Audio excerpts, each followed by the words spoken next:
Hello, everybody. My name is Alesh Eisner, and welcome to the Canadian Money Talk, the channel about Canadian investing and personal finance. Please like and subscribe. I record a video per week, so make sure you ring the notification bell to get notified each time one comes out.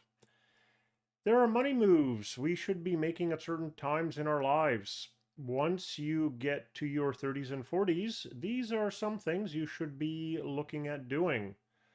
This is part of a series on what you should look at doing financially at different times of your life. So firstly, pay off any credit card debt, work hard to pay off mortgage debt if you've purchased a home, and pay off any student loans, starting with the highest interest loans as per the avalanche method of debt payments. As a general rule of thumb, you should have 1 times your current income saved by the age of 30, 3 times by the age of 40, and 6 times your current income by the age of 50. Have 3 to 6 months of spending in an emergency fund before starting to invest. The fund turns an emergency into an inconvenience. It's not going to beat inflation, but it is there to make you feel safe and so as not to force you to sell investments if an emergency or a job loss occurs. Live on less than you make and invest the difference. 15% of your gross income seems to be a suggestion of how much to invest. If you want to retire early or have more choices and financial independence later in life, save and invest more now. If you can only do 6%, for example, it's better than zero, so work on it later. Automate the investing as much as possible by setting up automatic withdrawals from your checking account that get invested automatically. Evaluate which accounts to invest in. If you are in a low tax bracket and expecting to make more money later, the TFSA is a good account to start with. As you make more money, RRSPs or the FHSA account, if you are eligible, will give you tax relief. But in case of RRSPs, you need to be in a lower tax bracket when you're pulling the money out than when you are putting it in. Generally, only when you have exhausted all registered accounts you are eligible for should you look at non-registered accounts.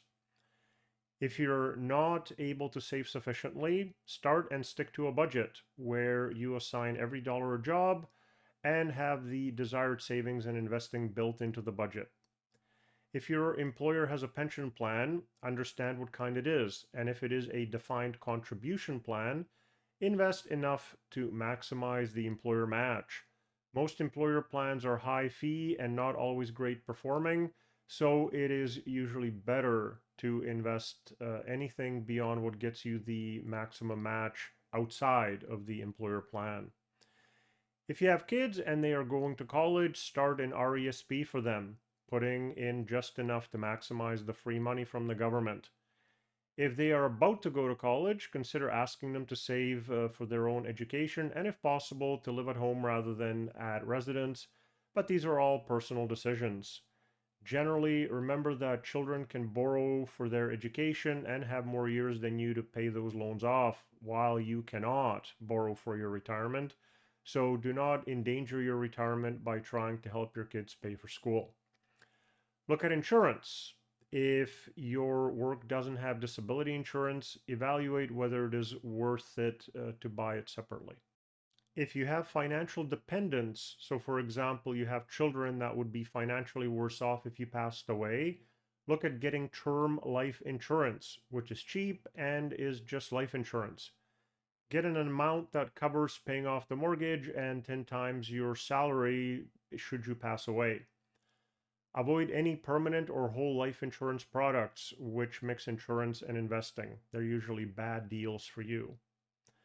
Note that if it is just you or you have a spouse who works and the rest of your family does not need financial support from you, you don't need to have life insurance. Lifestyle inflation is something to be aware of as you make more money. Invest most of your raise rather than spending it and inflating your lifestyle.